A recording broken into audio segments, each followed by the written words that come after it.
again, isang mapagpalang umaga po sa buhay ng bawat isa sa atin. Tunay nga na sa oras ni ito, patuloy po nating ihanda ang ating mga puso, ang ating mga sarili sa pakikinig ng salita ng ating Panginoon.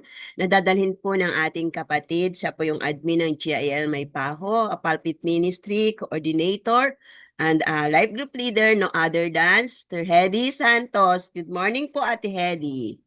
Good morning, Sister Mali. Malinaw po ba? Excellent. Maulan po kasi dito. Yes po.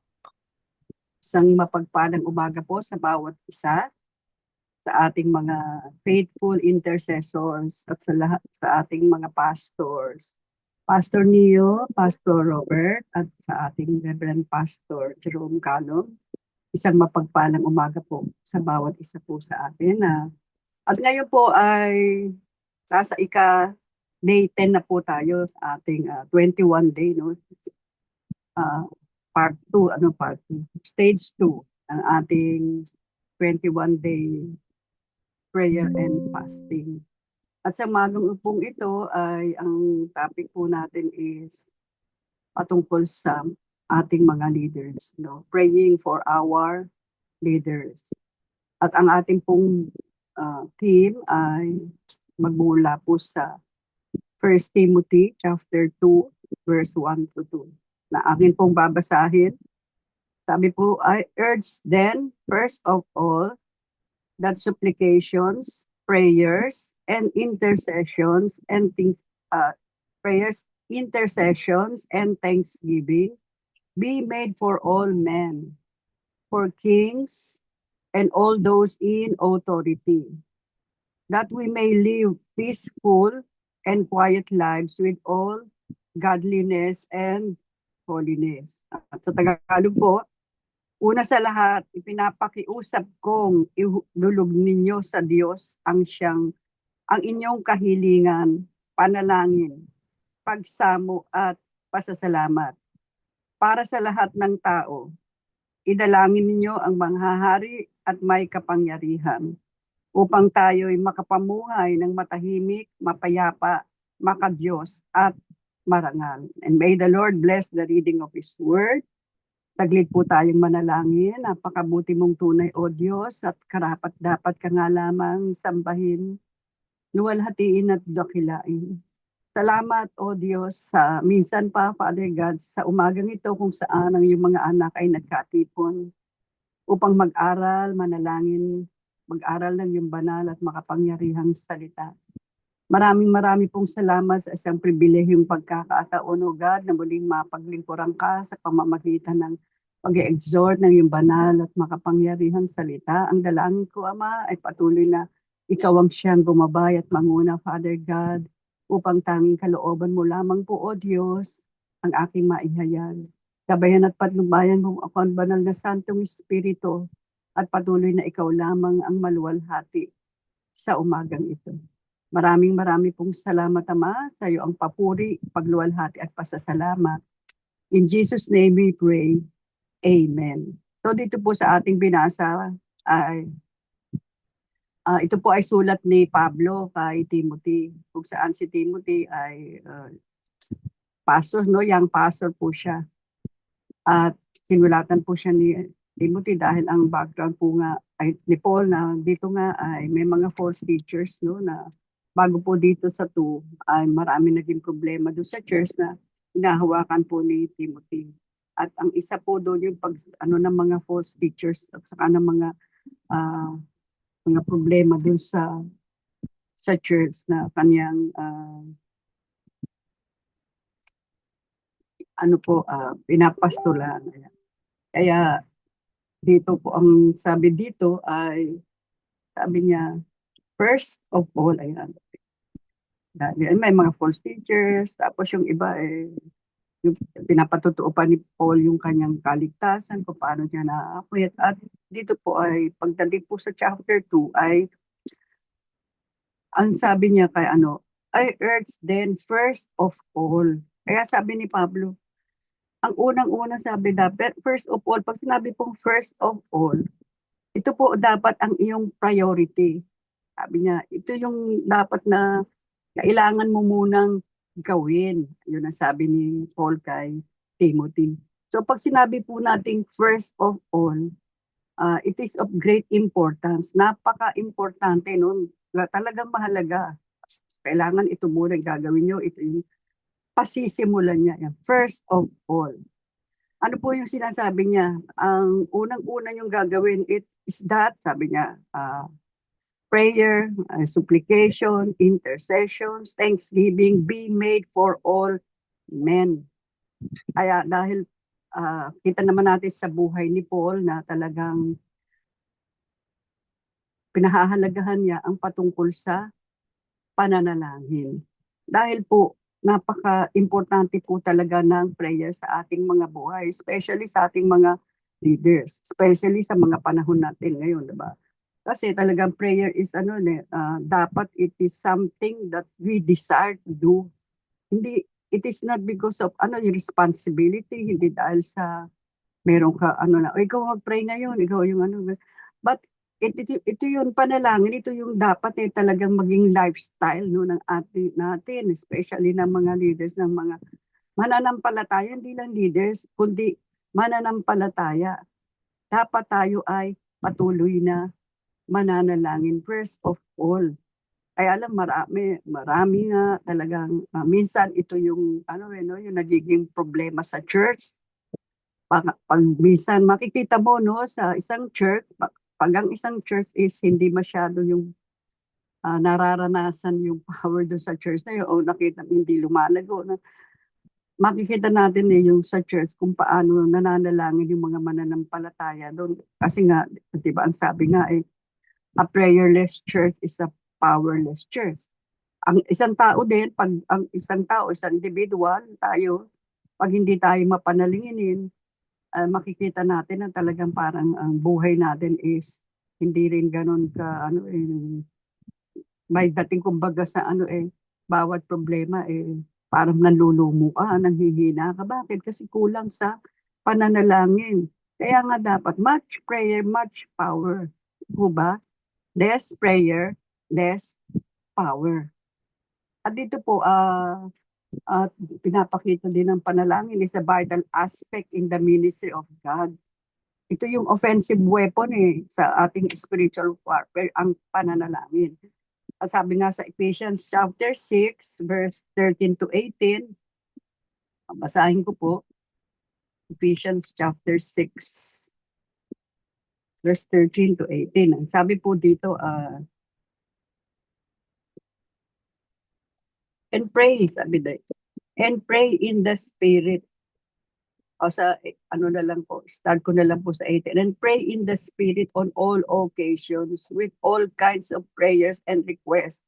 Sabi nga dito din sa 1 Timothy, lahat ng pananalangin ay ibinigay ni Paul na dapat gawin nila Timothy at ng church niya. In all kinds of prayers and requests, sabi niya, with this in mind, be alert and always keep on praying for all the Lord's people. Dahil ito nga po, yung tayo nag-pray, vital aspect po yun sa ating pakikipaglaban. Kaya kahit si Paul mismo, nakita natin na siya ay nagpapapray. So meron pong 4 na prayer na pinakita po dito, no? Yung all kinds of prayer for all men, sa lahat ng tao. At ano-ano po yun? Sabi nga, supplication. Nung inaaral ko nga po ito, sabi ko, supplication tapos may prayer pa, di ba? Ano ba pagkakaiba? Yung supplication po, ito po yung pananalangin natin to supply for all of our needs. Yan, lahat ng mga pangailangan natin, kung ano man yung lahat ng area ng ating buhay, we need foods.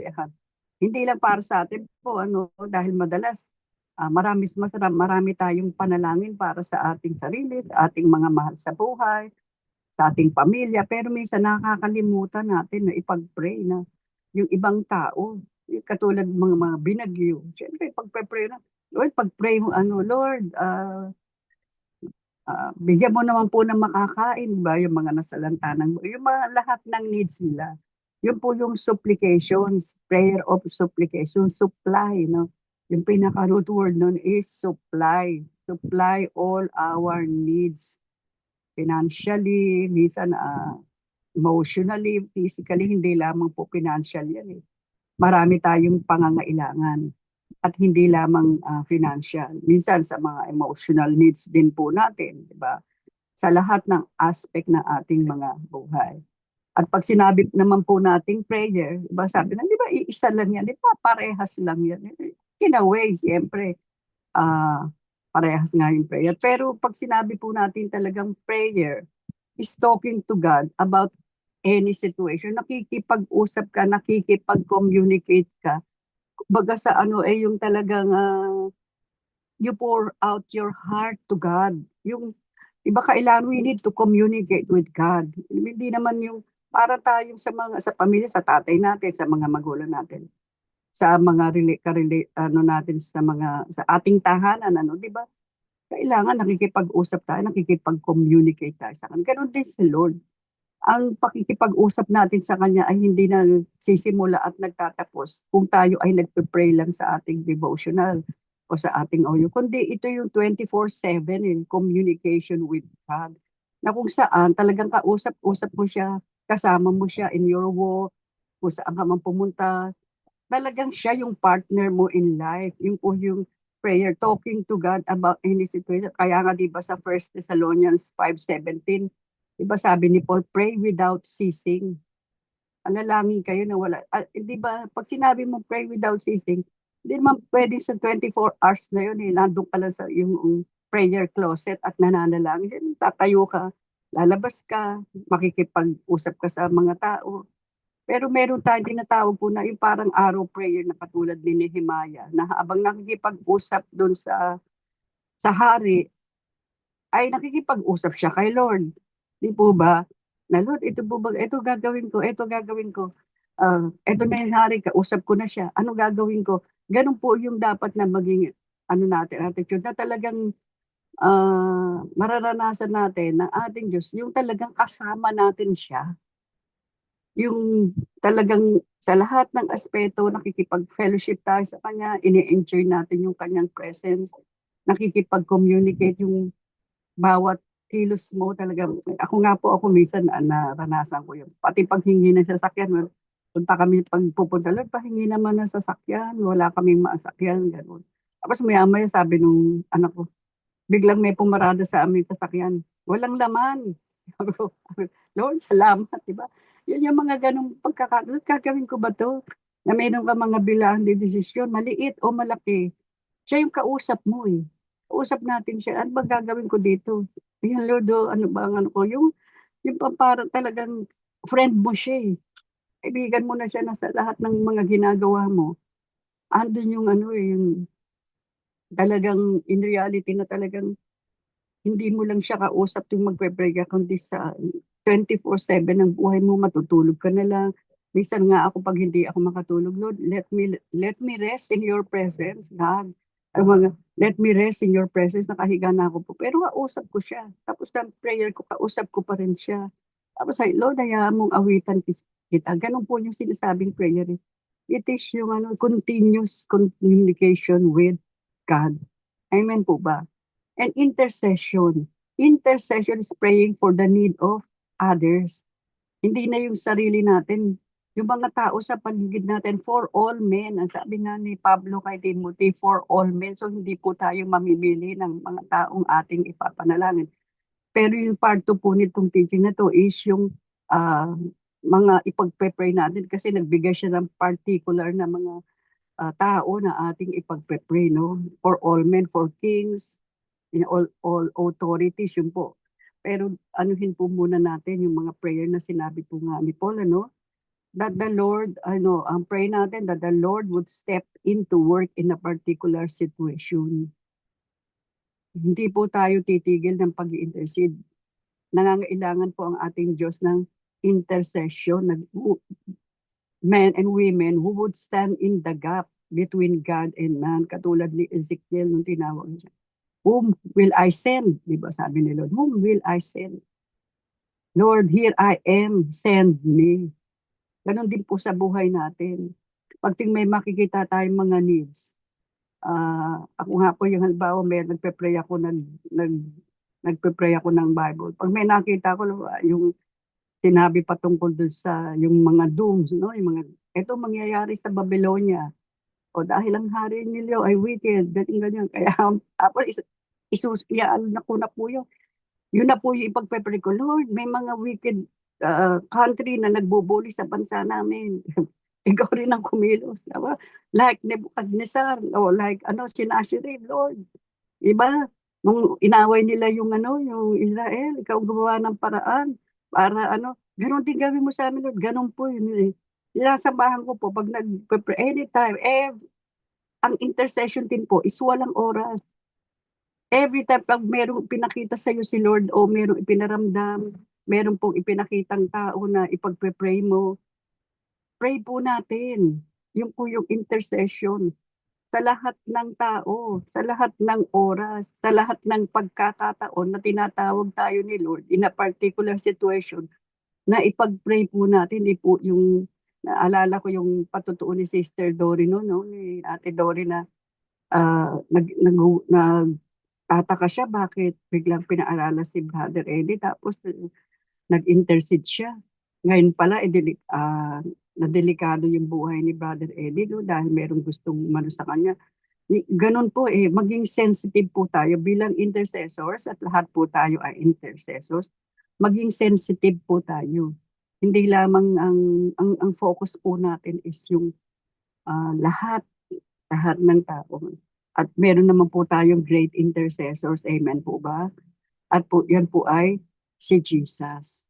Jesus is our intercessors. Kaya po sa buhay natin, talagang we have the confidence na patuloy tayong magiging mapagtagumpay basta palagi tayong mananalangin at kasama natin because the one who is interceding for us is one and only our Lord Jesus Christ. Amen po ba? And because we have the great intercessors, tayo din naman po ang ginagamit ng ating Diyos to intercede for others. At ang panghuli po doon sa na binanggit ni Paul, yung Thanksgiving. Pag sinabi pong Thanksgiving is a prayer of praise na talagang wala pa, di ba? Pinagpapasalamat mo na, hindi mo pa natatanggap yung mga ipinapanalangin mo, idinudulog mo kay Lord, ipinagpapasalamat mo na. Prayer of praise and thanksgiving.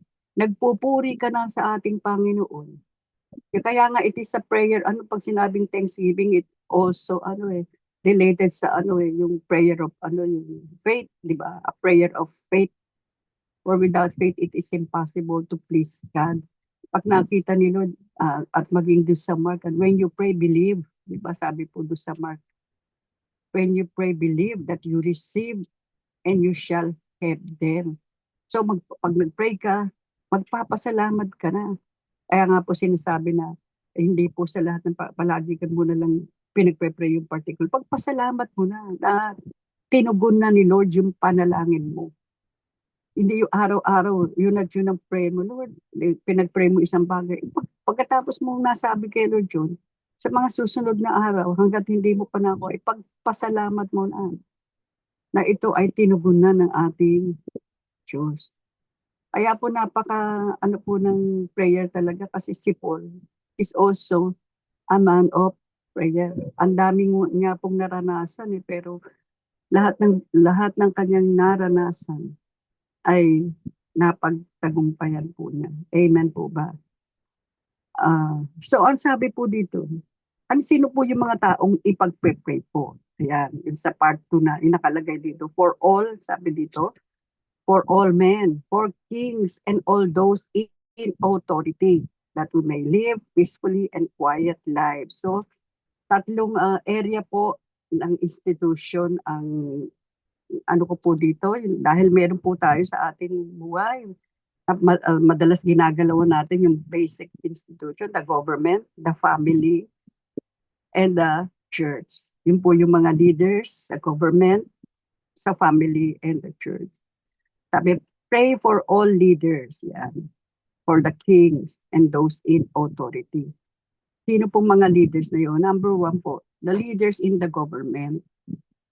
Sila po yung because God instituted the government. Siya po yung nagpasimula ng pamahalaan. Sabi po sa Romans chapter 13, sabi po, Ito po ang binabanggit sa Romans chapter 13 verse 4. Sabi po dito, let everyone be subject to the governing authorities, for there is no authority except that which God had established. So, ang nag-establish po ng pamahalaan, ng government, ay ang Lord.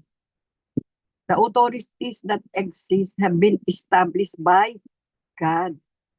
Kaya consequently, whoever rebels against the authority is rebelling against what God has instituted, and those who do so will bring judgment on themselves. So, ang sinasabi po dito is, ang Lord, dahil si Lord ang nag-institute ng government, so kailangan po tayo magsasubmit sa ating pamahalaan, sa ating gobyerno. Ipagpe-pray po natin yung mga leaders sa ating pamahalaan, especially yung ating Pangulo. At bakit po natin sila kailangan ipanalangin? Kasi madalas, instead of praying, di ba? Instead na ipanalangin natin yung ating pamahalaan, ay ang dami nating gambling, di ba? Ang dami nating reklamo. As intercessors in the Lord, hindi po naisip po, lahat tayo dapat, we must be partial. Yan. Ang pagpili natin ng mga taong ating ihahalal, sa election lang yun.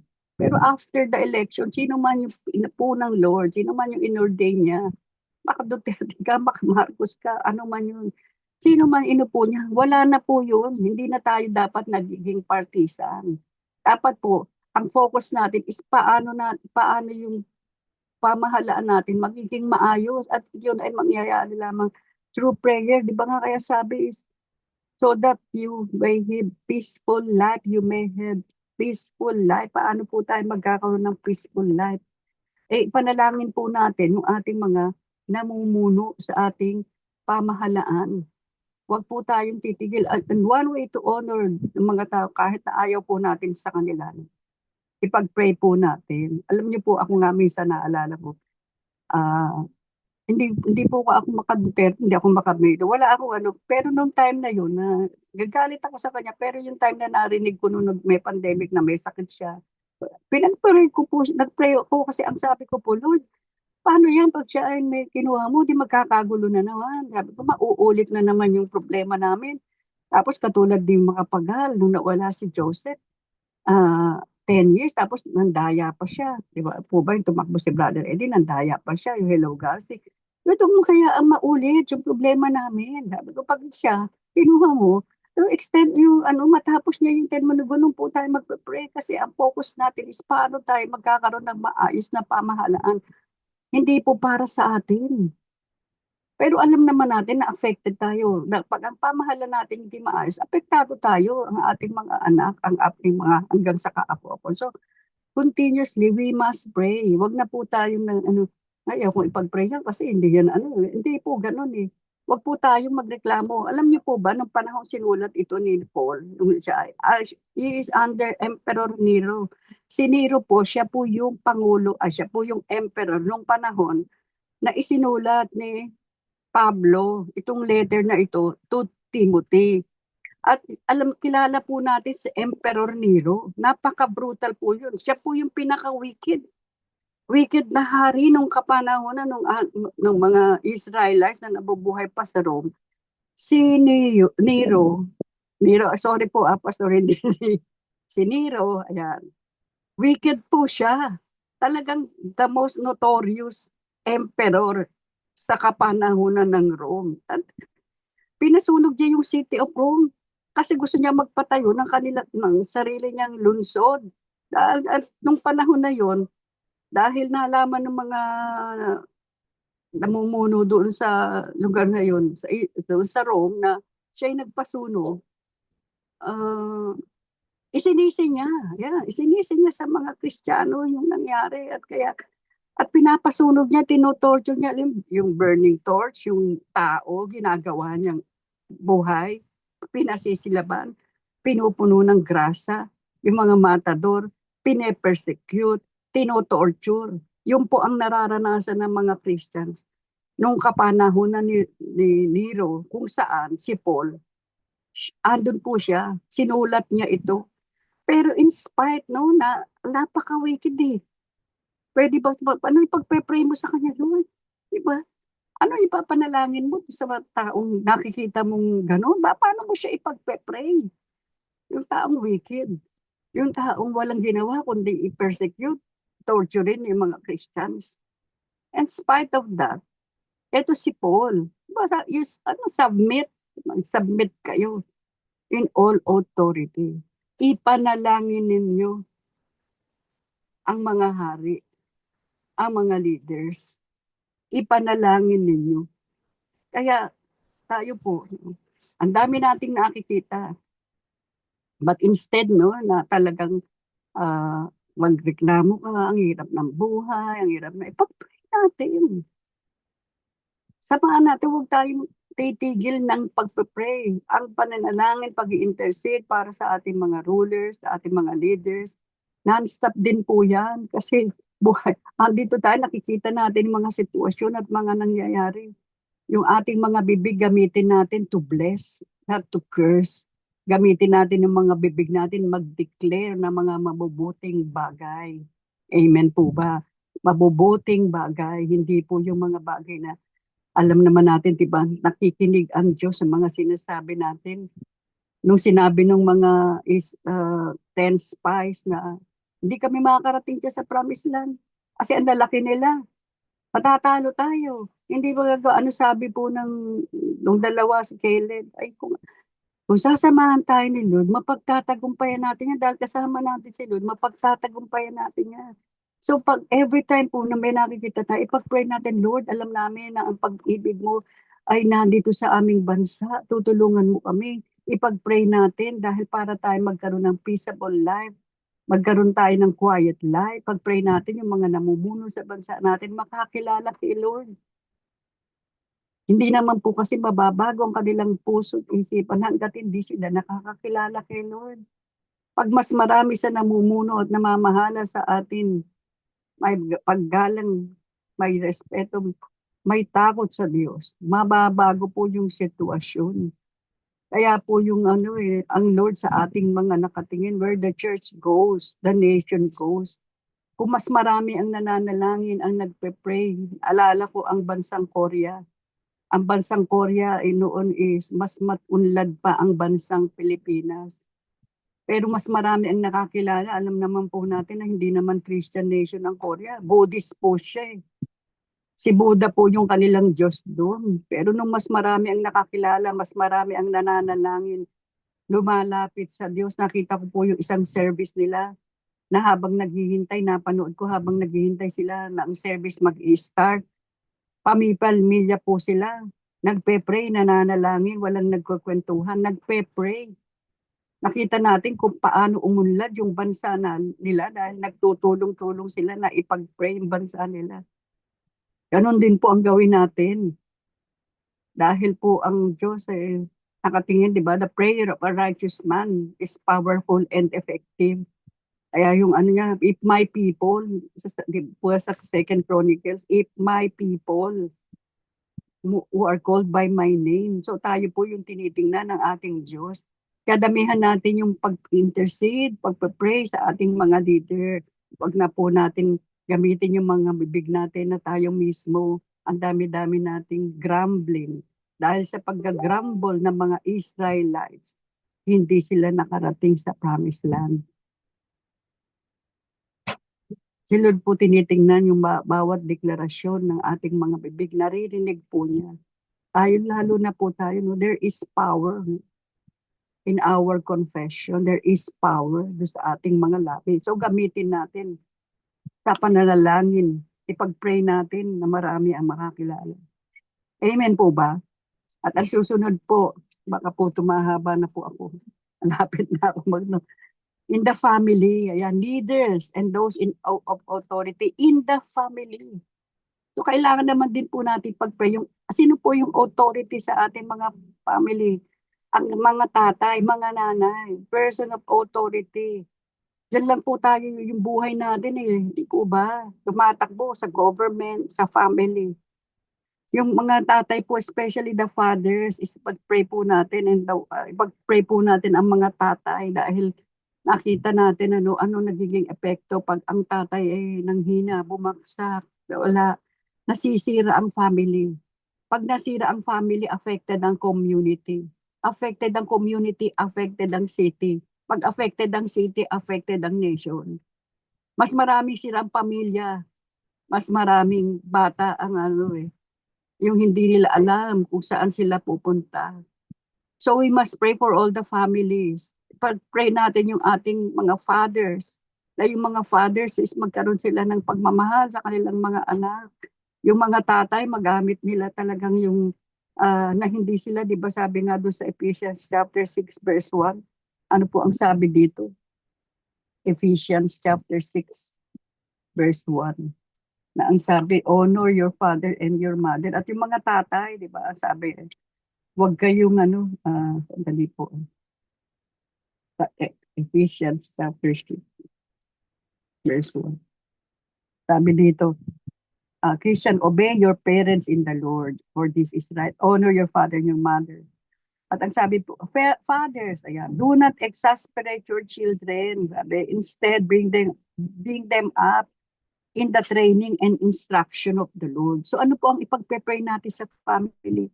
Mas maraming tatay ang makakilala sa Diyos, sa Lord. Alam niyo po ba, meron pong survey na tungkol sa family. Yung survey po na, ang sabi po, pag ang father daw po ay uma-attend ng church, sabi, pag ang father ay uma-attend ng church, ang mga anak a-attend ng church, mag-i-involve sa church. Pero kung mother lang daw po ang uma-attend ng church, ang mga anak, hindi lahat ng anak mapapa-attend mo ng church. Ganun po yung survey na nabasa ko eh. So napakalaki po ng influence ng father sa kanilang mga anak. At dahil po dito, kailangan pag-pray po natin na yung kasi yung mga father sila yung authority, sila yung tinitingnan minsan ng mga anak. Kaya sa family, ipag-pray po natin sila na mas maraming mga tatay makakilala. Kita natin sa church, di po ba, na mas marami yung mga nanay, ang daming nanay. Kukunti yung tatay, kukunti yung lang. Bakit ganun po yung Minsan natatanong ko, bakit po mas maraming nakakakilalang nanay kaysa sa tatay? Kasi isa po yan sa mga ni Satanas na mga tatay. Kasi ang laki ng nagiging authority pag ang father po talaga ang namuno. Talagang iba yung nangyayari sa family. Kaya lahat ng paraan hinihinder po ni Satan para sa ganon yung family, yung tatay hindi makakilala kay Lord. Dahil po pag ang tatay na po yung talagang namuno, nagkakaroon ng mas malaking effect sa buhay ng mga anak po yan. So pag-pray po natin. Pag-pray natin yung mga tatay, maraming makakilala. Pag-pray natin yung mga tatay na talagang magamit nila yung authority na ibinigay sa kanila ni Lord with wisdom, with knowledge. Yung hindi nila sasamantalin, tatay ako, tapos aabusuhin naman yung mga anak. Tatay ako, pero hindi naman nakita sa kanila ng pagiging tatay. Ang daming tatay, pero hindi naman nagpapakatatay. Ang ginagawa lang, provision lang. Pero pagdating sa pag-encourage sa mga anak, hindi nila nagagawa, hindi kinakausap yung mga anak. So ipag-pray po natin yung ganong aspect, dahil sila yung authority. Para yung maging mas matatag po yung mga tahanang Pilipino, especially ang mga tahanan nating mga anak ng Diyos. Di po ba? So yun po yung At yung number 3 po, para na po ako. Sa church, ayan. Those who are laboring. Ano po sa church? Sino po yung mga dapat nating pag-pray sa ating church? The pastors, di po, sa Ephesians chapter 4, verse 11, di ba? Ang sabi po dito sa Ephesians chapter 4, verse 11, sabi po dito, yan, so Christ Himself gave the apostles, the prophets, the evangelists, the pastors, and the teachers. Si Lord po ang nagbigay sa atin ng mga apostles, prophets, evangelists, pastors, teachers, and all leaders in the church. Ipag-pray po natin ang ating mga pastors. Sila po yung ginagamit ni Lord. So why? Bakit po natin pag-pray sila, yung mga leaders? Kasi sila yung in-equip Sabi po dito, kasunod sabi dito, ay to equip his people for works of service so that the body of Christ may be built up until we all reach unity in the faith and in the knowledge of the Son of God and become mature, attaining to the whole measure of the fullness of Christ. Sila po yung ginagamit ni Lord para tayo ay mag-mature. Sila yung nagtuturo sa atin. Sila yung ginagamit ni Lord para tayo ay tumaas yung ating mga pananampalataya. And pastors, huwag po tayo rin tumigil sa pagpe-pray sa ating mga pastors, sa leaders in the church. Kasi ang una rin pong inaatake, yung inaatake ng kaaway, ay yung mga churches. Especially yung ating mga pastors. Ang mga pastors po, they are not superheroes. Kasi bisa na, labi namin na nating pinagpe-pray. Lahat na pinagpe-pray natin. Pero nakakalimutan natin ipanalangin yung ating mga pastors. Pagpe-pray lang natin sila sa OUR, o sa Donwa, closing prayer. Pero sa ating devotion with God, sa ating pang-araw-araw na pananalangin, isama po natin sila sa prayer natin. Kasi ang katatagan ng church, pag matatag ang ating pastor, ating mga leaders, mas tumatatag ang church. Kaya yung yung sabi ni Jesus do sa Mark, di ba? I strike, di ba? Pag, you all will fall, sabi niya, I will strike the shepherd. Tapos magkakalat, di ba? Sabi nga, magsisikalat o saan ano mangyayari sa mga sheep. Pag ang shepherd na strike, nagkakalat yung mga sheep. Pag ang church bumagsak, affected ang mga ang congregation. Kaya si Satan, wala siyang gagawin kundi lahat ng paraan gagawin niya para ang mga pastors, ang mga leaders ng church bumagsak. Ang dami-dami niyang lahat ng paraan gagawin niya. So kailangan po natin siya ipag-pray. Magkaroon tayo ng particular na every time na di ba yung 5 fingers nga natin, di ba? Iba-iba yan eh. Meron yung hintuturo, yun yung mga nagtuturo. Ayan. Tapos yung mas mataas sa church, yung pinakamataas. Kaya nga iba-iba eh. Hindi natin alam. Baka mamaya, di ba? Hindi naman kailangan apakita ng ating mga pastor na siyempre, akala natin Superman ka. Akala natin hindi sila nag-i-struggle. Akala ba natin hindi sila nagmumoblema. Pastor needs our prayer. Pakita natin si Paul. Si Paul, every time na tumusulad siya, pray for me. Diba palagi sinasabi ni Paul, pray for me. Panalangin niyo ako. Palagi yun ang inaano niya sa mga Christians. Pag every time na mabasa natin sa mga letters niya, sa Ephesians, sa pag mag-end yung mga letters niya, sa Thessalonians, sa lahat ng sulat niya, makikita natin na talagang andun yung kanyang pagsasabi na ipanalangin niyo ako, ipanalangin niyo. And when the churches ceases to pray for ministers will no longer be a blessing to the church. Pag natigil po, pero the more we pray for our pastor, for our leaders in the church, the more ang power mararanasan po sa ating mga iglesia.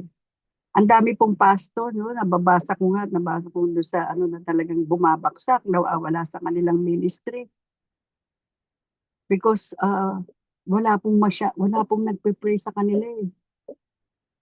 Naalala ko yung hindi naman po talagang mga pastor natin, naalala ko may nag-comment po sa akin nung kasama ko sa jail. Nung time na may sakit po si Sister Doris, sabi po niya, bakit nagkakasakit siya? Di ba si Brother Eddie nga nagpe-pray nga sa mga may sakit. Sabi ko, hello, sabi ko sa kanya. Parang naano ko sa kanya na, sabi ko, sis, tao sila. Hindi sila Superman. Kaya nga natin sila kailangan ipag-pray. Hindi porket pinagpe-pray niya yung may sakit, siya mismo hindi sila makakaranas ng may sakit. Sabi ko gano'n. Ano sila? Superhero? Ano sila, immortal? Sabi ko nga, minsan po minsan hindi ko mapigilan yung bibig ko pag meron silang ganun reaction ako naririnig. Sabi ko, hindi sila ano, alam mo may kaaway. Di ba? The thief cometh not but to steal, to kill, and to destroy. May kaaway. So anong gagawin natin? Instead na mag-comment ka, ipag-pray mo. Sabi ko sa kanya, ipag-pray natin for the pastors, the leaders, protection. Ipag-pray natin yung provision para sa kanila, nangangailangan din po sila. Akala natin dahil palagi silang pag nagtuturo sila, makikita natin na parang walang problema, no? Pero parang hindi nangangailangan, parang lahat, pero lahat po yan. Dahil tao lang din po sila. Tao po ang ating mga leaders sa church, ang ating mga pastor. So ipag-pray po natin ang provision, ipag-pray po natin especially yung mapagtagumpayan nila yung mga tukso, dahil sila po yung unang pinupukol ng dart ng kaaway sa kanila po dahil pag sila ay nagka-problema at sila ay bumagsak, affected ang church. Kita natin sa buhay din po natin, di ba? Especially ngayon, di ba? Pinukol si si Senator Joel, pinukol. Ano po ang nangyari? Kaya nga kailangan natin mag-pray. Mag-pray natin din yung ating mga sarili na, Lord, wag ako maging partisan. Lord, ang gagawin ko, it is for you, Lord, for your own glory alone. It is for the church. Bakit yung iba nag-decide ng gano'n? Hindi nila alam kung ano yung calling nila. Hindi nila alam na ang kailangan natin magpanalanginan sa isa't isa for all men. So, ang daming naapektuhan. One way na yun yung parang nililiglig ang church O ito, bibigyan ko kayo ng problema. Ano magiging decision? O naliglig yung church. Kung hindi tayo nagpe-pray, hindi natin mapapagtagumpayan yung sitwasyon na nangyari sa church. Bakit? Dahil nga, nagkulang tayo sa pananalangin. But praise the Lord. Amen. Di po ba? Sa ating church, maraming nag-intercede. Maraming nalalangin. Kaya, patuloy po natin ipag-pray para makita natin na talagang ang church na pagtatagumpayan yung dart, yung pinupukol ni Satanas. Palagi tayo maging aware na merong hindrances. Madalas, lahat hahadlangan ng kaaway, lahat hinahadlangan para hindi tayo magtagumpay, para ang pamilya bumagsak, para ang church bumagsak, para ang government, lahat. Ayaw niya ayaw niyang maranasan ng tao na tayo ay mamuhay ng may kapayapaan. Ayaw niya na mamuhay tayo ng may kagalakan. Ayaw niya lahat yun. Kaya lahat ng paraan gagawin niya para makaisa siya. No? Lahat. Pero praise the Lord. Patuloy tayong manalangin. Kailangan hindi siya magtagumpay. Kasi talagang ang target niya yung tatlong institution po yan sa ating buhay. No? Family, the church, the government. At every time na mayroong temptation, just pray. Always pray. Prayer is the answer sa lahat-lahat ng ating mga pananalangin. At yung 4 na pananalangin na binigay na yun po, yun yung mga gagamitin natin. We must intercede. Ipag-pray natin yung ating supplication. Lord, ang pastor namin, mag-provide ka. Siyempre, pag ang pastor mo nanggigitata, diba? Pag ang pastor mo walang kinakain, pag ang pastor mo, naalala ko yung ibang mga pastor meron na sharean na nakakilala kay Lord. Meron daw isang church, JIL Church, dun sa Samar na walang kinakain mga pastor. Pag-pray natin, no? Kaya ang ginagawa niya, magluluto siya, pumupunta siya, tapos pinupuntahan niya. Praise the Lord, okay na po yung church. May pag-pray natin yung mga churches na nag-iisimula pa lang. Yung mga pastor natin doon, huwag silang panghinaan ng loob. Huwag silang manghina. Patuloy na palakasin ni Lord. No? Lalo-lalo na sa mga sitwasyon na lang kanilang kinakaharap. And all leaders, all our mga ministry heads, lahat yan, ipag-pray natin. Huwag po tayong titigil. dahil ang kaaway hindi po tumitigil. Hindi lang siya nag-o-overtime, nagti-triple time pa siya dahil alam niya darating na si Lord. At mas maraming babaksak, maraming manghihina, maraming mawawala kay Lord, masaya po siya. Pero wag natin siyang bigyan ng kasiyahan. Wag natin siya maging masaya. We must continue to pray, to intercede, and to thank God dahil napakabuti niya at hindi po niya tayo pinababayaan. Amen po ba? So tayo ngayon po ay mananalangin. Lord, dakilang Diyos, maraming pong salamat, Ama. Salamat, O Diyos, dahil mayroon kaming Diyos na tunay na nagmamahal sa amin. Meron pa po kaming Diyos na gumagabay at nangunguna sa amin sa lahat ng oras at sa lahat ng pagkakataon. Meron kaming Diyos na talagang concern sa lahat ng nangyayari sitwasyon sa aming mga buhay. Ang panalangin ko naman po, O Diyos, na bawat isa sa amin, O Lord, na iyong nakapakinig ng iyong banal at makapangyarihang salita. Natunay, O God, sa area ng pananalangin, huwag po kaming titigil, O Diyos. Patuloy kaming nakatuon ng aming paningin sa iyo, magbigay ng oras at panahon in praying, Lord, for supplication, for interceding, O God, prayer of thanksgiving, O Lord, and always communicating with you, Father God, upang Ama, patuloy na mapagtagumpayan namin, Lord God, ang aming buhay sa araw-araw. Lord, we pray for our government, O Lord. Ikaw, Lord, ang patuloy magpala. We pray for all the families, O God, especially all the fathers, God. Ikaw po, Panginoon, ang patuloy na sumama sa kanila. Na hindi po sila babaksak, O Diyos. Mas maraming Father, Lord, punuin mo ng karunungan. We pray, Lord, for all the pastors and the leaders of the church, O God. Lord, we know they are not superheroes. They are not superman, O God. They are not superhuman, O God. They need our prayers, O Lord.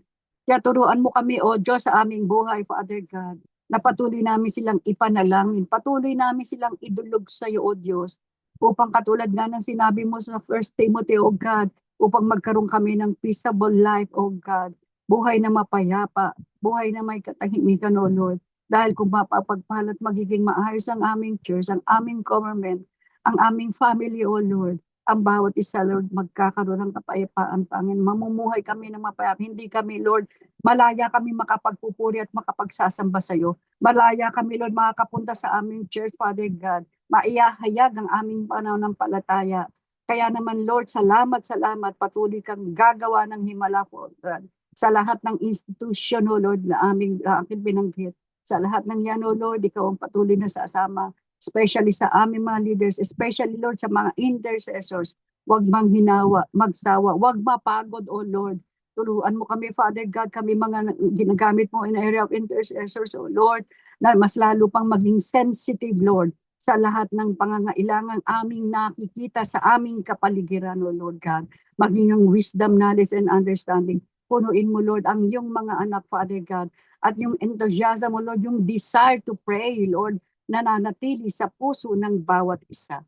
Marami pong salamat, Panginoon. Tunay nga, O Lord, tuloy naming nararanasan. Wala po akong komento din ibigay sa iyo, O Diyos.